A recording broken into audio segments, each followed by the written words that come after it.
Live from the Preston Highway Studios, it's 24-hour Purple People. And now here's your host, John Harper.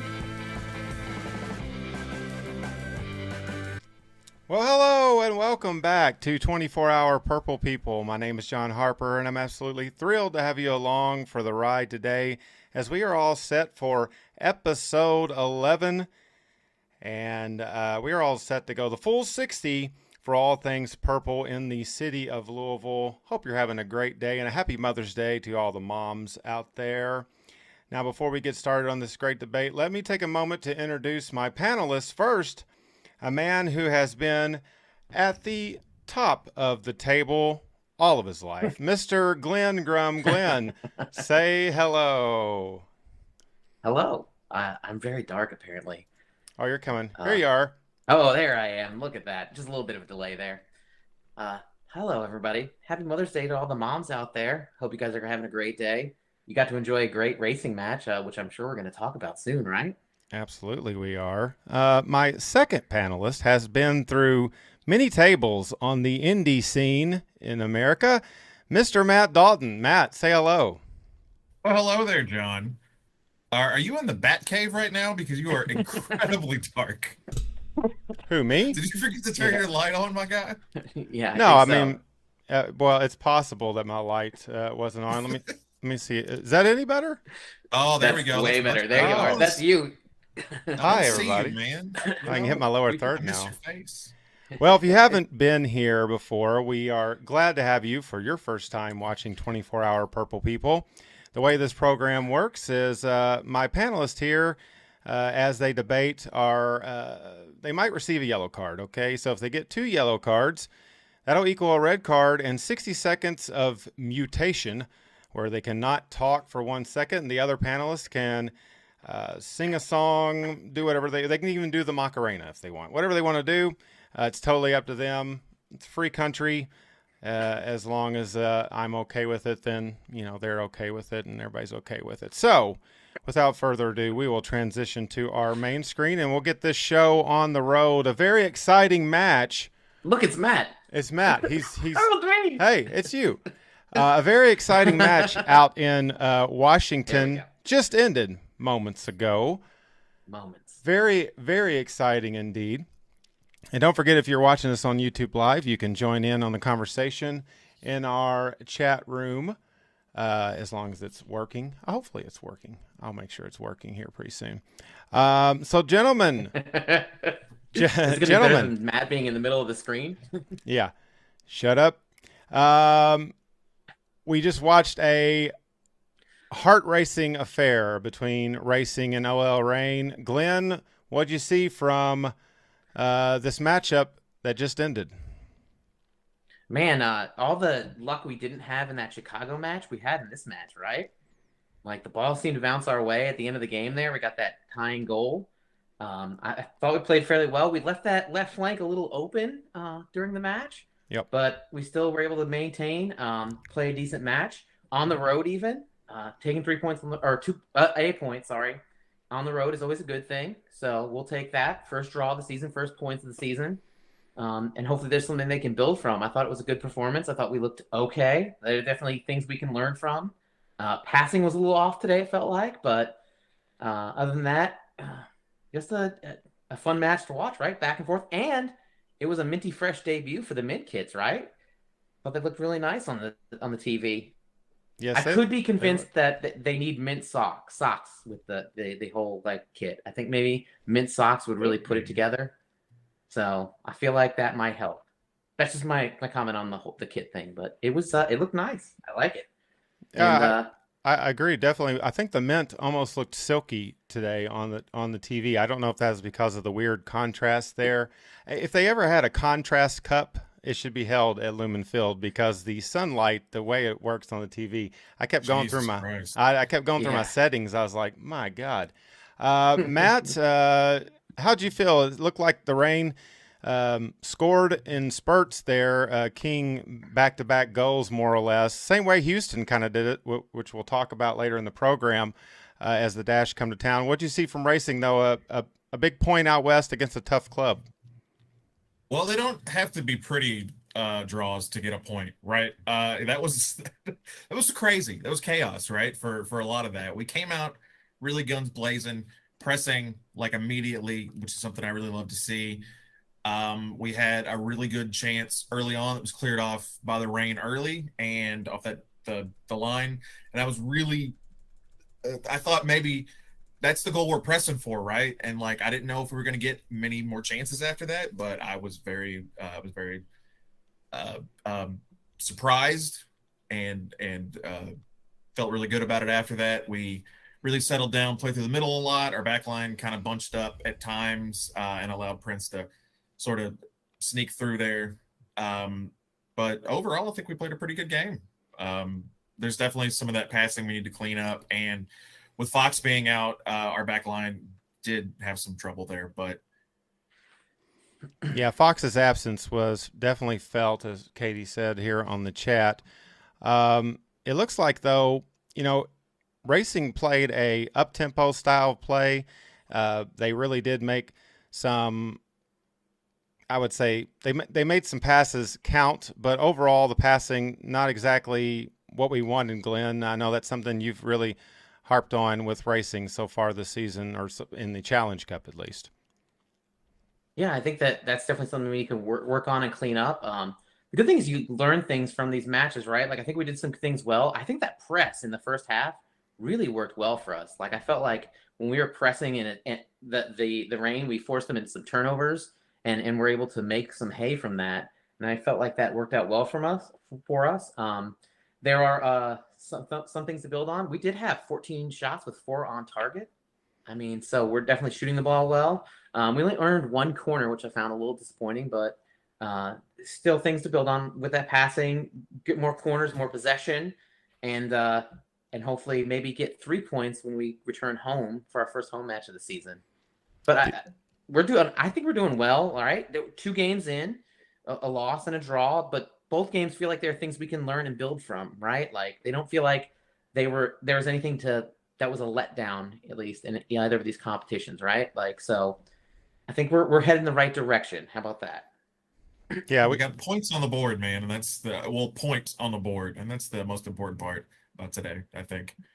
Yeah, and we did fire a lot of shots, and that's a good thing. And some, one of these days those shots are going to start going in. I felt like that was a pretty bad call there early going, Matt. The situation, I believe it was it the I can't really remember exactly who was driving that in, but a Rain player from inside the goal headed it out of the goal to the goalie. Now, that's a handball. Am I wrong here, Matt?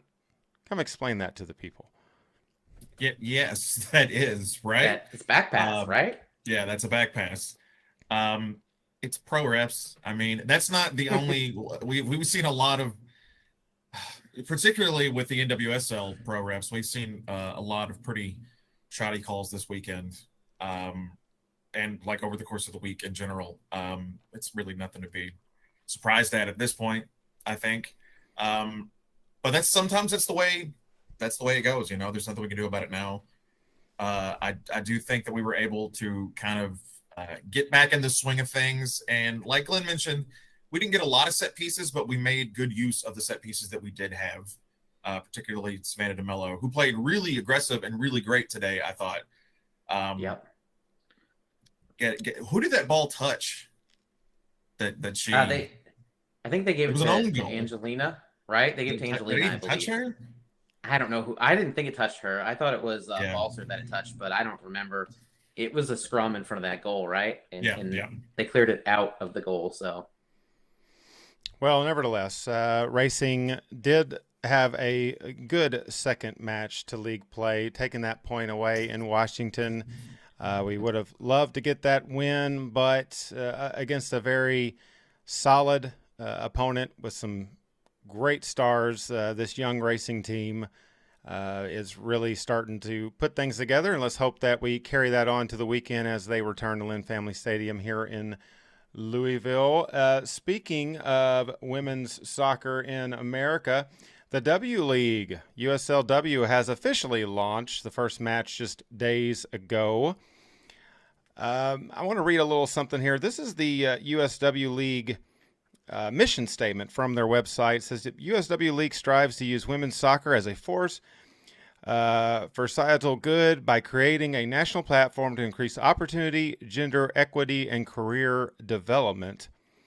This league, Glenn, is not only in place to develop players on the pitch, but it's in place to develop good people off the pitch as well. Tell us a little bit about your research you've done with the USLW League. I think it's exciting to see a league that's investing in women's soccer and kind of getting the game out there to different fan bases and getting it so it's accessible to people. It's an investment in that pathway to the pros, right? Like that the men's teams have had for years, where you get a chance to experience kind of the professional life and what it's like to be a player on a team that travels around. And it's exciting to see this. I'm glad we're able to get a team in this league and then give, some women some opportunities to play the game. There are 44 teams in 20 states in this league. So it's definitely a pretty decent league, and there's room for expansion as well. Louisville's going to play in the Great Lakes region with some other great teams. So it's going to be exciting. I don't want to take everything away. I want to give Matt a chance to talk. Yeah, Matt. Why? Who wants to hear that? Matt's giving you. Let's do it all. Glenn's giving you a chance to talk, Matt. No, the Great Lakes region, as we are the closest area in the state of Kentucky to Lake Michigan. Matt, what'd you see out of this USLW League? Pretty exciting time for this league to launch here in America, right?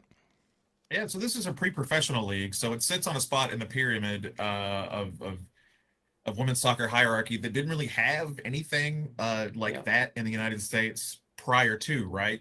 So this is hugely important for growing the game. I mean, we're looking at thousands of athletes, right, who are getting chances to play the sport.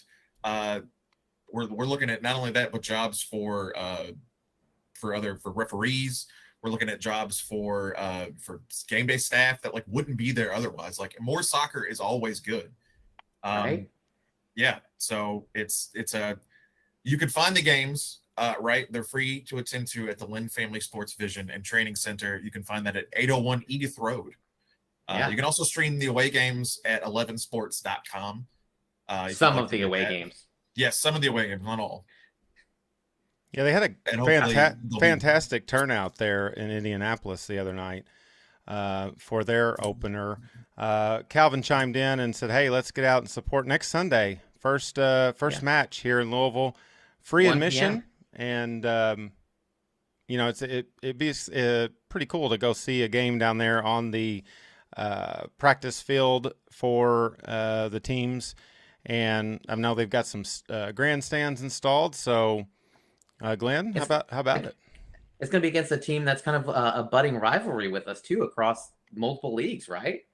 Detroit City FC. Mm-hmm. So they're going to be our first away match on the 12th on Thursday. I think it's 7:30 kickoff at Keyworth, and they're going to come to Louisville on the 15th, and we're going to play at 1 p.m. The Great Lakes region is some teams that we know from USL experience. You have Detroit City and Indy 11, and then you have Flint City AFC, Kingshammer FC, Kalamazoo FC. Our AFC Ann Arbor and Midwest United. And if you're going to make a road trip of any of those, I highly recommend Kalamazoo. There's this little brewery there called Bell's. They have a gorgeous facility, a nice tasting room. And there was a cool bar, at least in 2019, called the Beer Exchange, where the beer prices are kind of like a stock market. So the prices fluctuate throughout the night. It's kind of fun to go have a drink and watch the stock market change. And they can have crashes where the beers are only a couple of bucks. So. Wow, that's kind of cool. Yeah, I mean, that would kind of suck if they just kept going up.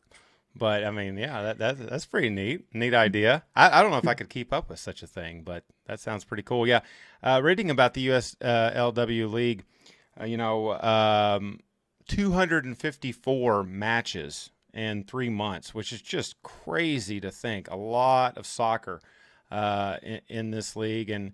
But I'm very excited about it. Just another big step for women's soccer and soccer in general in the United States, this USLW League. So really excited to watch this all unfold. So, It feels like the USL kind of gets it, right? The importance of growing the game in the United States. Like, I think it's a good thing to see, and I'm glad the USL took that step and is giving people these women an opportunity to play in this league and grow the game itself. So, Well, we will talk about more USLW action, I'm sure, as the season goes on.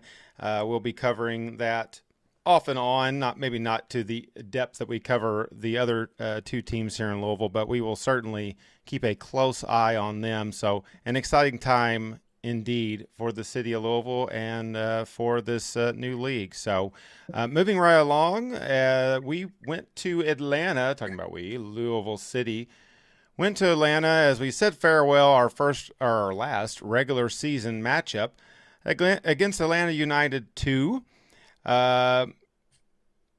A match that we saw a big win 4-0. We expected to win this match against a team that has not been so great, but 4 different scores. Louisville City looked very, very solid. Glenn, whenever you watched this game, what did you see from Louisville City, and what are some of the key takeaways from this match? First of all, it's good to see Niall in form, and I mean, he had a shot or a goal and an assist. Played really well. Also, the big news, right, should be Oscar back in the lineup. Made the 18, subbed on late in the game. Exciting to see him healthy again. He's going to be a good addition to the team. I thought we played really well. We held United to 6 shots with 4 on. So we did a good job of containing them. Didn't make it easy for them to score. We also kept another clean sheet, which is good. Morton's playing very well in form.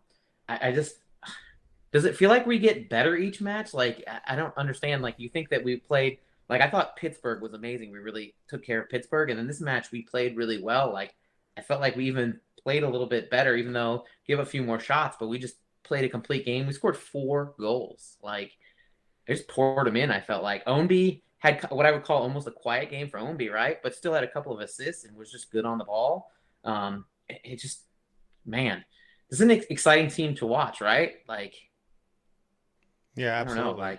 Absolutely. One of the more exciting Louisville City teams up to this point in the season. Matt, 4 different scores. Jorge Gonzalez getting in on the action and scoring a big goal there. Yeah. What'd you see out of Louisville City? And how about our boy Jorge? We don't talk about him all that much, do we? No, we don't really get to, do we? Let's talk about presentation for a second, all right? The most repeated word on that ESPN Plus broadcast, the commentator said to a distracting and almost excessive degree was orgy, referring to Atlanta center back Nelson Orgy. Yeah, I think the word that he said second most was probably recycle. We got so many second chance opportunities on goal. Just so many times we were allowed to reset and rebuild our attack. It really helped to demonstrate how important Tyler Gibson is as the hub of this team, as we repeatedly called on him in the deep midfield to sort of act as our point man with his excellent field vision. Another player who was called on multiple times was Niall, right? It took time for him a couple games to find his footing in this year's squad, but he's come into form lately, and that's really great to see. He's my favorite player to ever wear the purple, and he's been our best set piece taker, better than Cam even for years, I think, and I'm glad he got a breakout game here. Yeah, absolutely. That first assist, a sweet touch by McCabe, by the big fella. And PDP just a slight header right off of that. That was just a beautiful goal in the opening minutes of that contest. So the 4 goals, I'll give you guys, just kind of tell me, which one were you most impressed by? What was your favorite goal of the night? Wait, we have to have a favorite? Sure. I think they all had different merits, right? Like there was the long pass from Niall that PDP heads in, just a nice like soft touch to put it in. The Niall goal was just a banger, right? Like he just slots that in that top corner of the goal. Then you have the nice touch from Ownby to Jorge for his first goal, and then Napo with like an amazing goal that just beautifully passed again and just into the net. It's hard to pick a favorite, right? Like I don't know, maybe Matt has a favorite. I thought they were all beautiful, and it's just hard to choose, right? I'm like a mother trying to pick my favorite child. Go ahead, Matt. Yeah, I'm gonna go with Jorge because it was the only goal you didn't mention. Hey, there you That's go. my I favorite mentioned, goal. Yep. There you go. I mentioned Gonzalez's goal. We'll kind of wrap up this topic with a little post game chatter. Niall McCabe was in an interview. You can see that interview on Louisville City's Twitter, and he said that this was quote the deepest squad I've been part of in all my time here. So Matt, the deepest squad Niall McCabe, your boy, has been a part of. What do you think? Agree? Is it hard to not disagree? Or it's hard to not agree with that, right? Yeah, I mean, I think without a doubt, this is the deepest squad we've ever had, and we're still getting players back from injury, right? We're still training, we're still integrating players in this season for the first time with Oscar and Cam. We've still got players on loan, right? Who we can recall at any time, and then integrate those guys into the roster. I mean, this is by far the deepest team that I've seen since I've been watching Lou City. Glenn, what do you think? Deepest squad so far? Too early to It's one of tell. our deepest. I think it's one of our deepest sides. I think it's a little early to tell. I mean, you have that 2017 squad that was pretty deep. Obviously, we didn't have, the academy was just beginning at that time, right? Like we were on the cusp of getting all those things going, so you didn't have the benefit of having academy players you could loan out. But I mean, we're playing real well, and they do have a lot of pieces they can rotate in and out. I think we'll be really able to get a really good taste of where we're at and how deep our squad is Friday night. I think that's going to be a real test there. So I'm sure we'll discuss that down the road here. Yep, absolutely. Yeah, in the second half of action, we'll be talking about Louisville City's 2 away matchups next week. One on Friday, and I don't know, some match on Tuesday. We'll cover it, I guess. Okay. Well, Louisville City remains unbeaten. A great start to the season. Obviously, a dominant performance at Atlanta United 2. And we wish Atlanta United 2 a farewell into the abyss known as MLS NXT. Well, we'll never see them or hear from them again, I'm sure. So, was that rude? They won't even get a chance. They won't even get a chance to compete for the belt. So Yeah. Well, what can you do? they'll never main event a pay-per-view ever. No. Yeah. Well, they probably won't.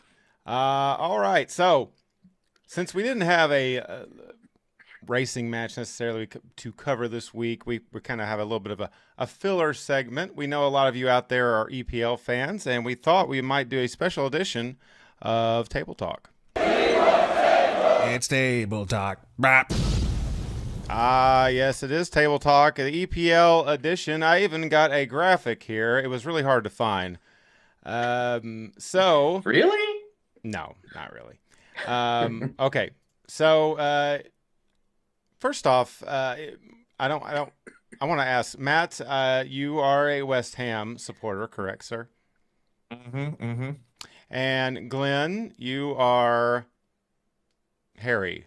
Do you have to say it out loud? Do you have to say that out loud? I'm very hairy. I agree with that. All right. I think you like Manchester United. I'm a Spurs fan. So let's take a look at this table here. Gentlemen, Matt, I'll start with you. Tell me what you see going on. We're getting late in the season in the EPL. I mean, we could talk about West Ham, but nobody wants to talk about West Ham, right? We could talk about all the teams up top, but what I want to talk about is the relegation battle down here. All right. Towards the bottom, we've got the real exciting stuff. Who cares about Man City and Liverpool and their $1 million rosters? We care about Everton and their $1 million rosters that are just sinking right now in 16th place. This is where the real money is, right down here. So let's see. Norwich has been relegated. Right? That's for sure. Yeah. I believe Watford as well. Yep. The real race right here, the race to the bottom, is between Everton, Burnley, and Leeds. Everton does have a few games in hand, so that does help them out. They have a couple games in hand. That's what I'm going to be watching. Yeah. Leeds United right there, just on the brink. Glenn, what do you see out of this table with the EPL? Oh man, I was excited to talk about the bottom of the table too, because that's where really all the excitement is. But I guess I'll talk about the boring stuff near the top. So Manchester City and Liverpool going back and forth, right? Every match day, you get up Saturday morning, and if Liverpool plays first and manages to get that win, they creep up to draw level with Man City. Goal differential was important today. Manchester City played a match where they scored 5 goals, so they added to that goal differential with what is it, 3 matches to play. This is going to be an interesting run in, right, to see who takes the title. Can Liverpool do the quadruple, right? They are currently playing for, I believe it's 4 different titles at this point, right? They're going to play for the EPL. I think it's the League Cup. They're playing for Champions League against Real Madrid, and they won another cup. I'm terrible. My memory's not great right now. I apologize. And most of my notes were about a really terrible team called Manchester United, who were on their second coach this season, and whose only bright shining moment is Ronaldo. But next season is going to be better, I think. I mean, they're bringing in a new coach who's going to bring in a new system and hopefully some new exciting players.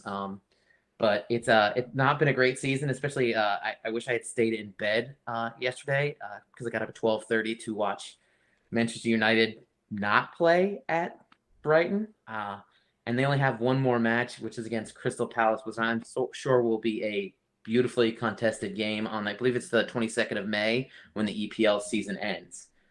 There's a really good battle, too, going on for the 4th and final position in Europe, right? Between Arsenal and Tottenham, your team, both on 35 games played, 66 and 62 points.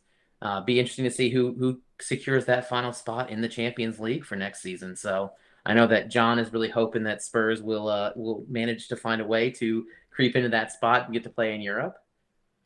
So Yeah, it's exciting, right? Is everybody's Saturday morning or Saturday and Sunday mornings are very similar, right? If you love soccer, you get up early, you get to watch some decent games, some of the best players in the world competing, and everyone picks out their team. I don't know how John and Matt came to their teams, but I found Manchester United in the early 2000s because they were really good on FIFA, and one of my friends absolutely hated them. So obviously they had to be my team. So, but I don't know how. Matt, how did you find West Ham? How did you become a supporter of West Ham? I just drew it out of a hat. And that's fun too. How about you, John? Tottenham Hotspur?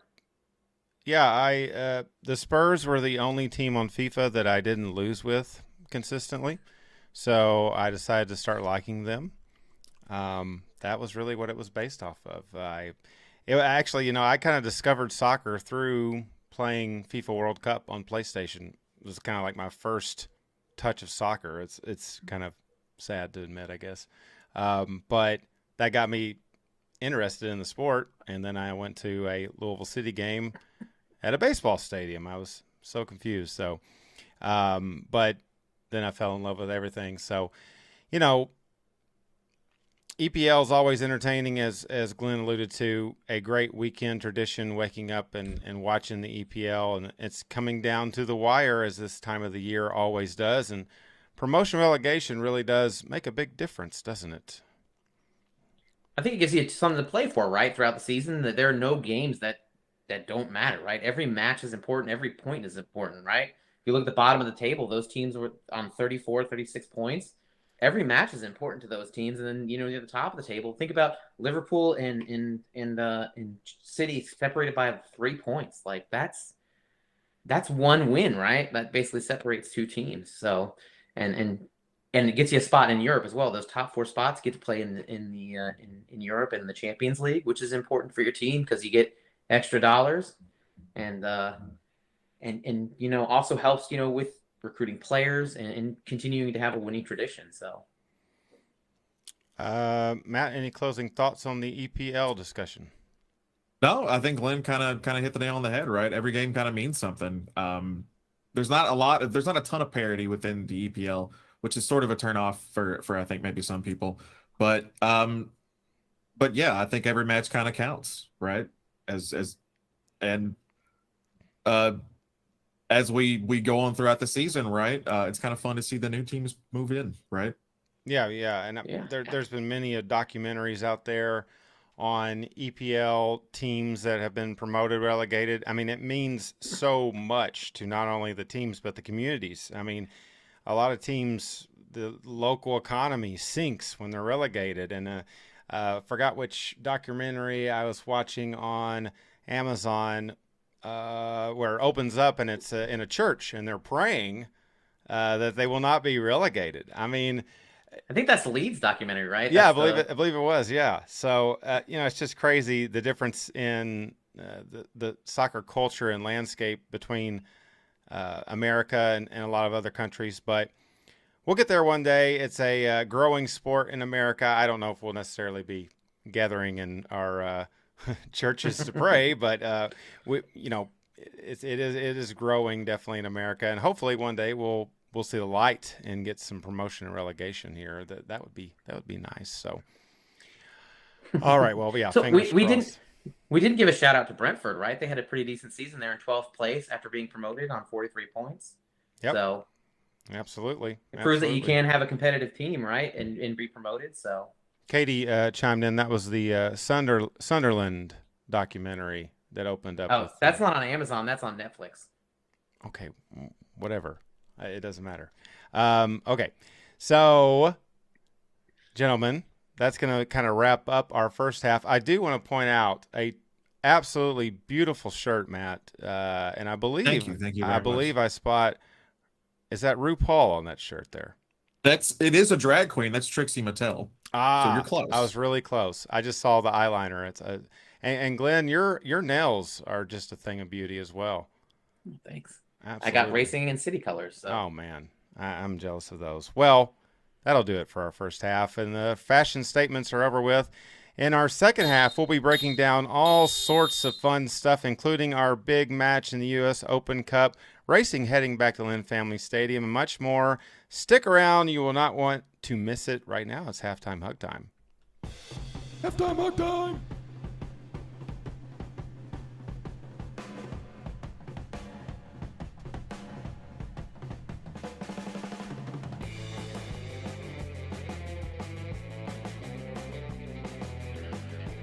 This is 24-Hour Purple People. And now, a word from our sponsors.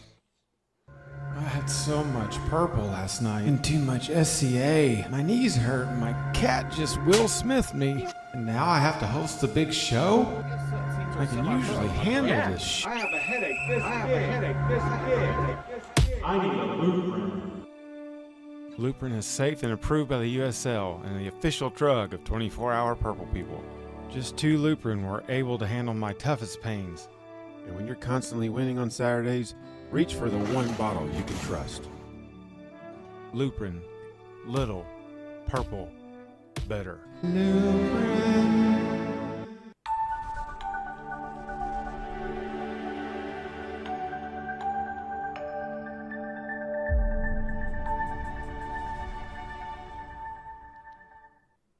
All right, welcome back to the second half of action of 24-Hour Purple People. Happy Mother's Day to everybody out there, and it's a beautiful day here in the city of Louisville. Kentucky Derby weekend, a big day for the whole city. Obviously, all the hotels' rooms are priced way higher than normal and overbooked, and if you have a headache from taking or buying too many overbooked hotel rooms, maybe you should try a Lupron. I'll have them at the tailgate next Saturday. Can you put something purple in there? I mean, if I can find some purple-looking pills, candy. I'm sure there's some purple pills out there I could find. I think Eminem sang about those, didn't he? Yeah, he probably did. He probably did. All right, gentlemen. Well, a team that we are not familiar with at all, right? Houston Dash Racing welcomes them to Lim Family Stadium next Saturday. It's going to be a gorgeous evening. Getting a little hot next week, but a gorgeous evening awaits. Fingers crossed again. So this team, the Dash, we have played twice in the Challenge Cup, a 3-2 loss and a 2-1 loss. Matt, when you look at Houston, what do you see from the Dash, and what's racing got to do to get over the hump with H-Town? So this is a team that did beat us twice in the Challenge Cup, right? But we only lost by 1 goal each time, and they were never able to hold us scoreless. Nonetheless, it would be a really big shot in the arm if we could take them down when it counts in the regular season. Nichelle Prince of Houston, to me, is one of the players to sort of watch in this match. She's strong and she's hard to tackle, and she will be a chore for whoever's tasked to mark her. Last game, it was Julia Lester. And as much as it pains me to say as a Lester investor, Prince absolutely ate Julia's lunch on the left wing most of that game. But when you pair that with Emily Fox's uncertain availability, it could really cause some issues with the back line. But luckily for us, despite Rachel Daly, Houston isn't putting up too many shots on goal so far this season.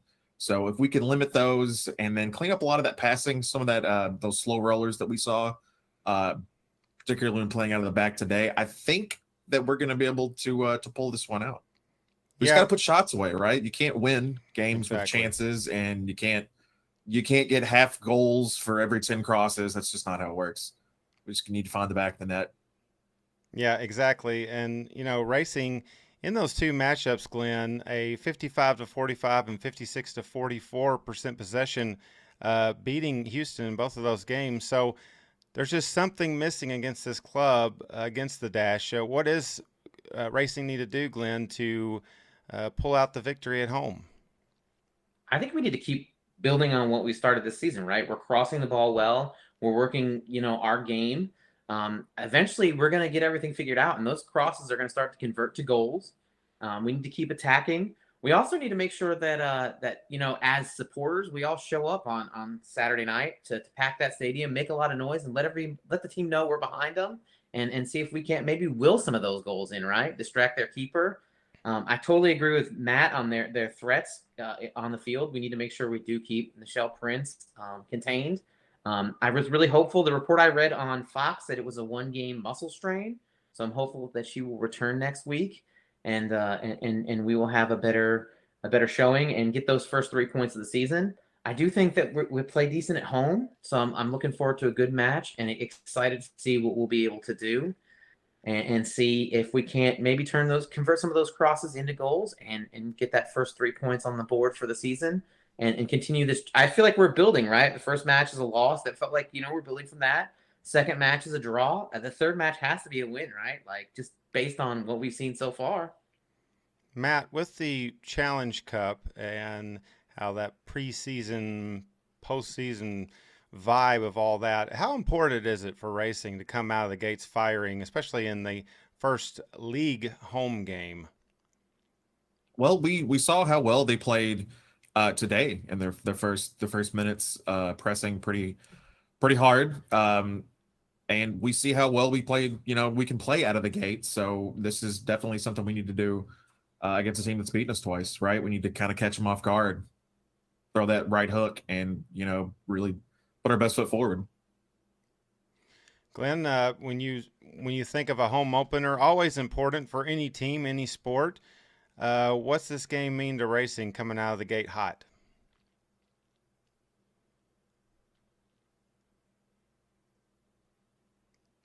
Hello? We lost Glenn. Matt, are you there? Yes, I am there. I put Glenn here. I'm going to give him a red card. Yeah, just like red that. him up. All right. Well, hey, definitely hi, Matt. His fault. How's it going? Yeah, hello. When you look at Racing, Glenn's back. He's blurry, but he's back. Oh, I'm going to take you off red. Are you back there? I was Glenn? on red. I don't know what happened there. I went my connection went down or something, and you guys just paused in the middle of the question, and I told you had to upgrade from that 56K modem. That's just what it's. Okay. I really like AOL. The question was, did you? What does a home opener mean? It's a big thing for any sport. What's it mean to Racing to start on a good foot at Lynn Family Stadium? So you got to get the crowd into it, right? And that's what you're going to do if you have a good home opener, a good showing. I feel like we played at home the first game against Houston. We played an excellent first half. I think we need to play an excellent complete game against Houston. And obviously that's going to help if we're able to convert some of those crosses. We're getting so many in the box. If we can get somebody's, head or foot onto those, get them in, or even get a defender to knock one in for us like we had today.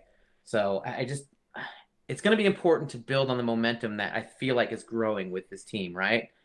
We keep getting a little bit better, and I feel like we're on the cusp of a great team. And once we do finally get over that hump, I don't think there's anything that's really going to be able to hold us back. And I think we have some good playoff potential and maybe building a great team for years to come. So get out and get to the stadium if you have a ticket, or even if you don't get a ticket, and come out enjoy some soccer on what's going to be a beautiful Saturday night as of right now. Yeah, racing has been offering some great promotional value on some tickets. I saw they had 3 matches you could get tickets for if you bought all 3. They're like $5 or $6 a piece, something like that. So no good reason to not get out to Lynn Family Stadium and support Lavender in this home opener. Let's get in there and make some noise, and hopefully will the ladies to victory on Saturday night against the Dash. All right, well, moving right along to a big game on Tuesday evening. Louisville City will be traveling to Rock City, Detroit, Michigan to play in the U.S. Open Cup. Their second time playing Detroit City FC in the U.S. Open Cup. Glenn, I'll start with you. Detroit, third on the table right now. Obviously a team that has some quality play to it. How have they been able to get to this point, not only in the Open Cup, but being this solid this far along in their first season in the USL? Well, I mean, in the USL side, they've scored a lot of late goals. They've been competitive in games. They definitely have no quit in them. They continue to play until that final whistle.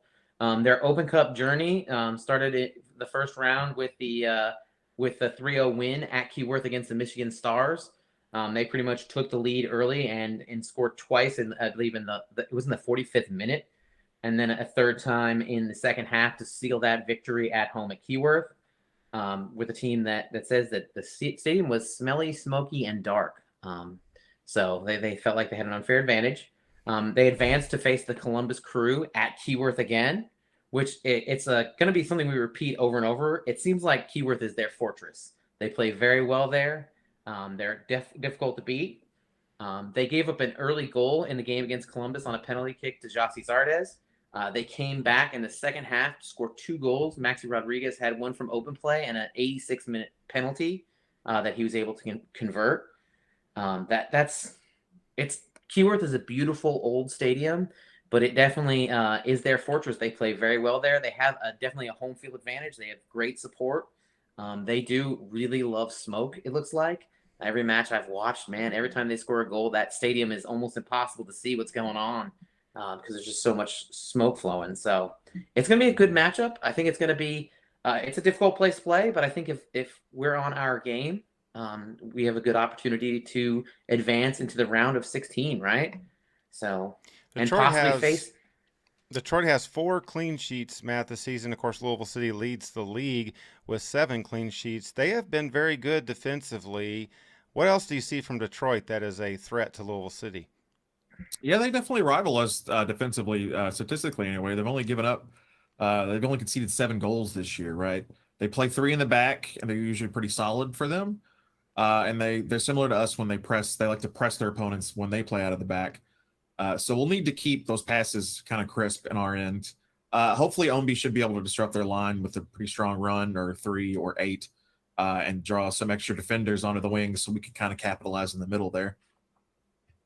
Yeah, that is going to be a key to victory. And I know Danny Cruz has been putting a lot of emphasis on the U.S. Open Cup, a cup that's kind of inconvenient at times for teams to be in just because it kind of messes with the schedule for Louisville City next week, Tuesday for this game, and then heading out to Los Angeles that we'll talk about here in a moment on Friday. Glenn, when you look at that travel schedule, obviously they got to rest this weekend. We saw online several Louisville City players at the Kentucky Derby, so kind of getting some rest. So hopefully that goes a long way. And then Tulsa beating Detroit last night 3-1 at Tulsa. Tell me a little bit about what you think this travel schedule means. And we'll talk more about that with the Galaxy, but how do you think Louisville City is shaping up in that aspect? Well, this first match, right? It's a 5.5-hour drive, 361 miles. It's not a bad little drive up there to Detroit. It's going to begin a crazy week of travel for the team. We're well rested, right? We played our last match Wednesday, so everyone's gotten some time to rest and recover and be ready for a big match. Some things, they have some guy named Antoine Hopino on their team. I don't know if you guys have heard of this guy. Have you guys heard of him? It rings a bell. Yeah, he's been playing pretty well for them. He's one of their main threats. They also have Maxi Rodriguez and Rice Williams. Now they did play Saturday. They had a match in Tulsa on Saturday. They did, however, rest quite a few of their players, and notably Antoine Hobno was not in that side or even in the 18. So it's gonna be the first test for us, right? We're gonna travel to this to Detroit and take on a tough team that's playing well at home and begin a very tough week, right? Which is going to be interesting to see. I will just a random side note: if you're going to go to Detroit, I would highly recommend going to the Third Man Record Plant in downtown Detroit. It's a really cool place. They also have a beautiful baseball park, Comerica Park. Go see a Tigers game if you have a little bit of extra time. It's definitely a neat city and a fun place to go. And like I said, it's only a 5.5-hour drive. So, and Keyworth is a cool stadium if you've never been. If you want to see an interesting old soccer stadium, that's a cool place to go. So Keyworth is in its 86th year of existence. It was opened in 1936 during the Roosevelt campaign. It was actually built as part of the Works Progress administration. Matt, what do you think? I'm sorry this ended up on you. What would you think FDR would think about fuck Ohio? Did Ohio vote for him? Did they go for FDR? I do have like a state map from the 1936 election. Did he? I think he won pretty resoundingly. He was a pretty popular dude. Yeah, fuck Ohio. Yeah, I think that's what he'd think. I think it's something we can all agree on. Everybody thinks fuck Ohio. I was coughing. I'm sorry. Everybody thinks fuck Ohio, right? I think that's a pretty universal sentiment, right? Matt, though, I will ask you a friendly version of this question. Great support in Detroit, right? The Northern Guard has been, even when they were in their days before the USL, recognized as one of the most passionate supporter groups in America. Definitely going to be a hostile environment for Louisville City, right? Yeah, as much as I'm just quite frankly really sick of talking about Detroit FC and their supporters, quite frankly, and thinking about their Twitter drama and I'm just really sick of it. You'd be remiss, right, if you didn't mention that they bring a real X factor to the matches, right? The crowd's going to be raucous and smoky and probably screaming fuck even more than usual.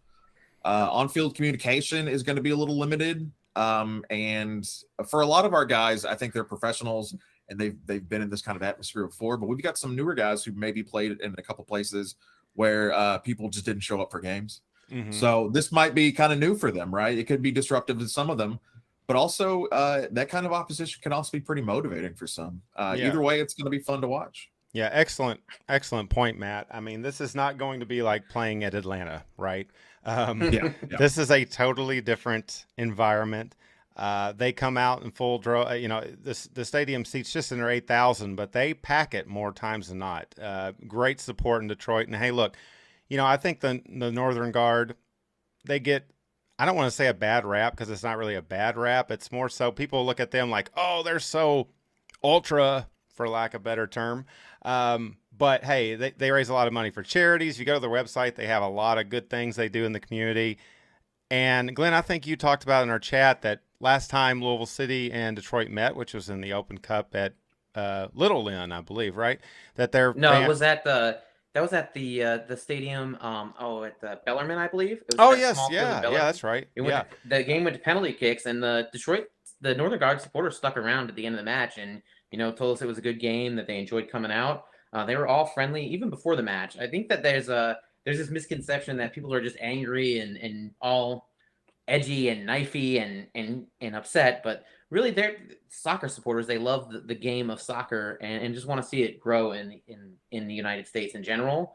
And I think that's really the goal of most supporters, right? We want to see the game grow in our communities as well as in the state in the United States, and see maybe pro rel in the expansion of the game, and see our league compete with Europe for talented players. So I think ultimately we all want the same thing, but they were very friendly people, I thought. I mean, as supporters typically are.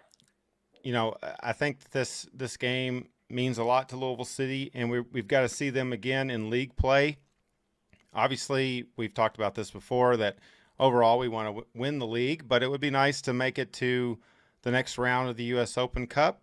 Kind of, Matt, digging into a little bit of the details. What do you think Louisville City has to do to get past Detroit in the U.S. Open Cup?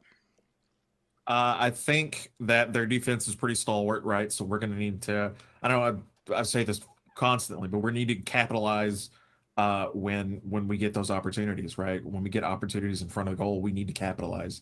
And I think we've got a pretty solid, I think we're going to get our A team for sure coming into the match on Tuesday. Maybe not so much later on in the week, but I think we got a really good shot. Yeah. Glenn is, A team. That's a good question. So who do you start here? Do you start McCabe, for example? I think you start your best 11 on Tuesday night. You're in the round of 32. It's win or go home. You start your best players and you start your best lineup Tuesday night, and you make a run for it. We've made the cup clear. Danny's made the cup an important objective for this season to see how far we can go. You start your A team. Make sure you minimize mistakes, play your game, and hold them to few chances. Take away their key players, and make sure you do convert on all the opportunities you get, because they're going to be few and far between. And make sure you play till the whistle at the end of the match, because I feel like a lot of these matches that I've watched Detroit play in, man, they play until the very end, and they've scored some really late goals. So we need to make sure that we play until that final whistle. Yes, they certainly do. Aaron Crawford, Professor Crawford, says FDR took Ohio the first 2 times, but not the third. Just to let you guys know, in case you were wondering. Thank you for that, Aaron. Other things from the chat. Calvin says, we don't have an A team. We have an A plus and an A minus, and there is no B. Ha. Good one. I like that. Very good. Thank you guys for chiming in. We appreciate it. Thanks for coming along for the ride. All right. Well, we will move on from Detroit, as we do not want to, get censored by the team or whatever. So Friday we'll be back in league play as we play another 2 team. I was so glad when we're done with all these 2 teams. Galaxy 2. Now this team is a little bit different, Matt. When you look at the Galaxy 2, is this a team that we flush the deuce, or is this going to be a little bit more challenging than the other 2 teams we've played thus far?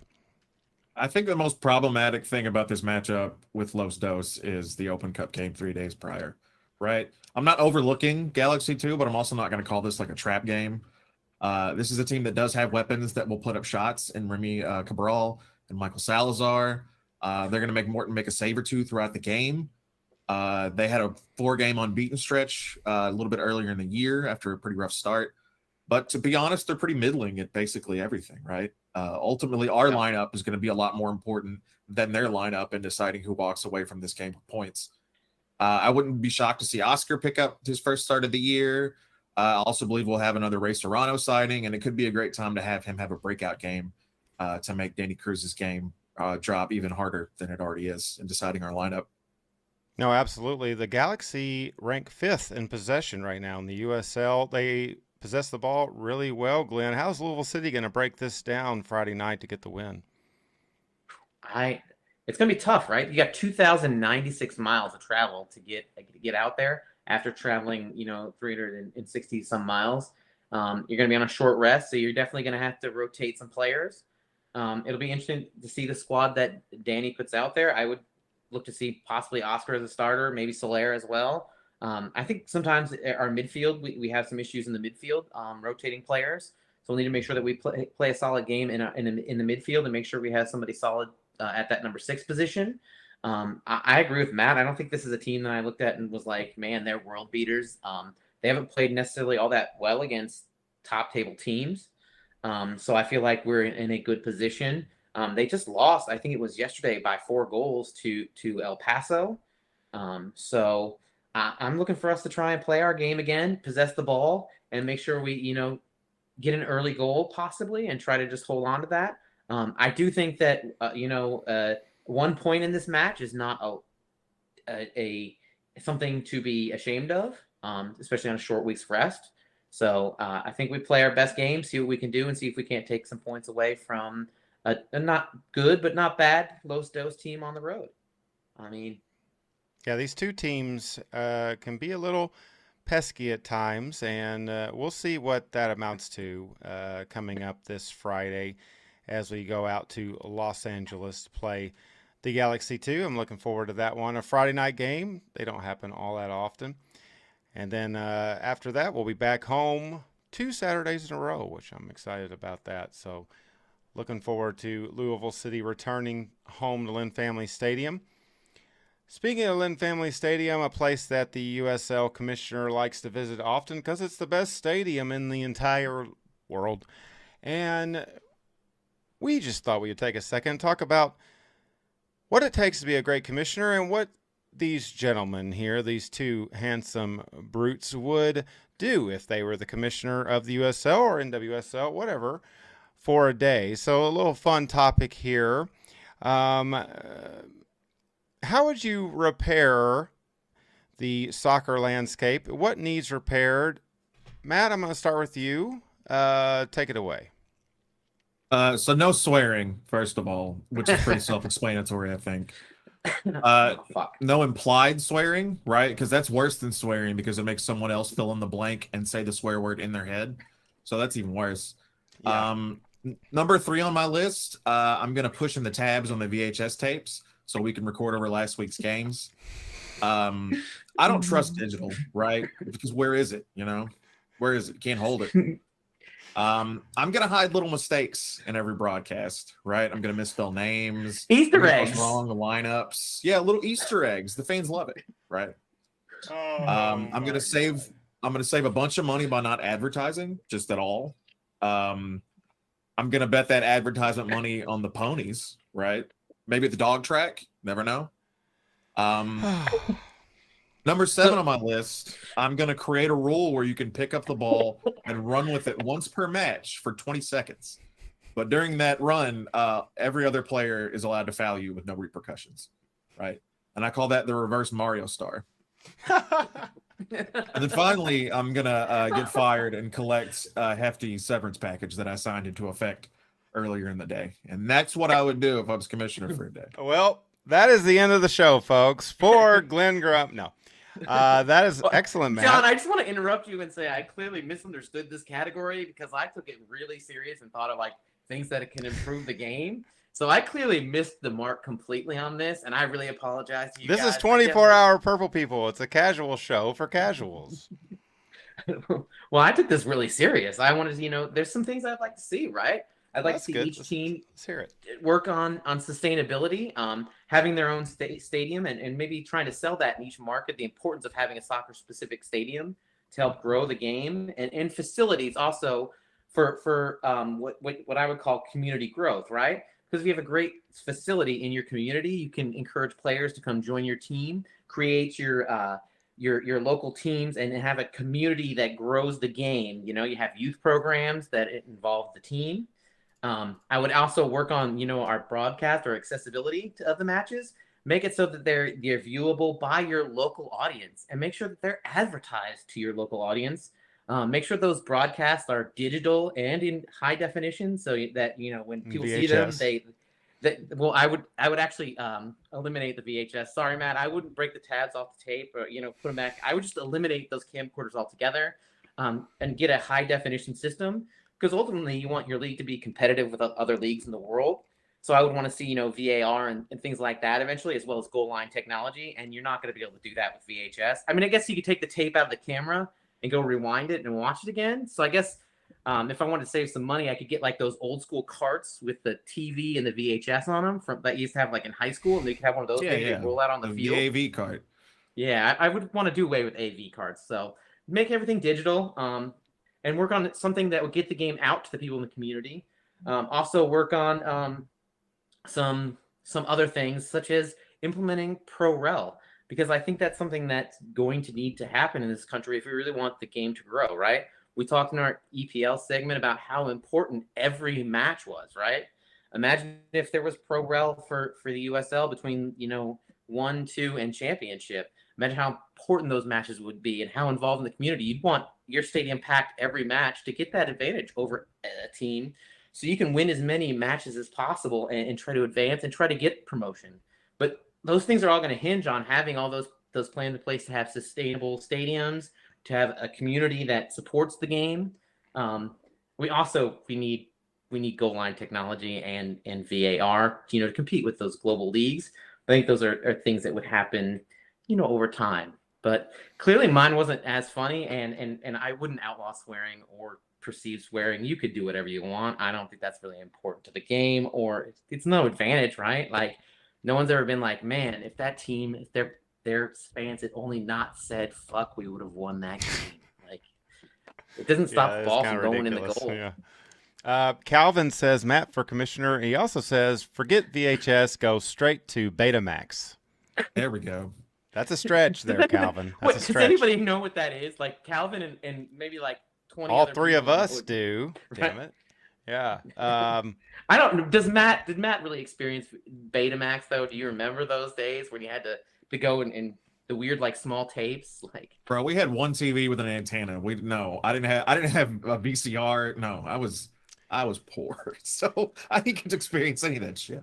So let me just I kind of have a little bit of both, the funny and not funny, I guess, whatever you want to call it. First off, Glenn, you kind of alluded to broadcast. I think it's more so the way these games are presented. It's not the technical snafus as much as it's just cameras. If you take a USL game and you put an MLS game beside it, especially like a national broadcast MLS game, which I know is not exactly a fair comparison, but still. doesn't everybody's phone shooting 4K? I'm talking. Okay. So hold on. I forgot I muted you earlier without. There we go. Okay. So, but if you put them side by side, okay, the main difference is the clarity of the cameras. Okay, the shots themselves are very similar. Now, sometimes I know that they trail behind. They'll be going down the pitch, and it's like, hello, quit looking at your phone. Start paying attention to the match again.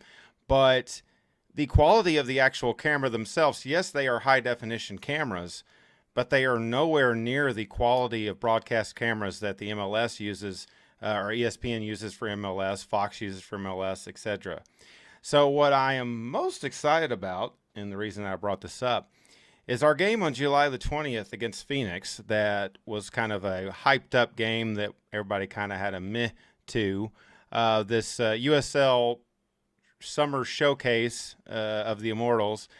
It is going to be nationally broadcast on ESPN2. I'm really looking forward to seeing if ESPN is actually bringing their A-game broadcast to this game, because if they are, you're talking about extended cameras, arm cams, possibly the drone type cameras that go over the pitch, things like that, which I would be very, very excited to see at Lynn Family Stadium. We'd be seeing it in all sorts of different ways. So that to me, when I first heard about that, the first thing I thought was, finally, we might see some amazing broadcast quality of a USL match, especially at Lynn Family Stadium.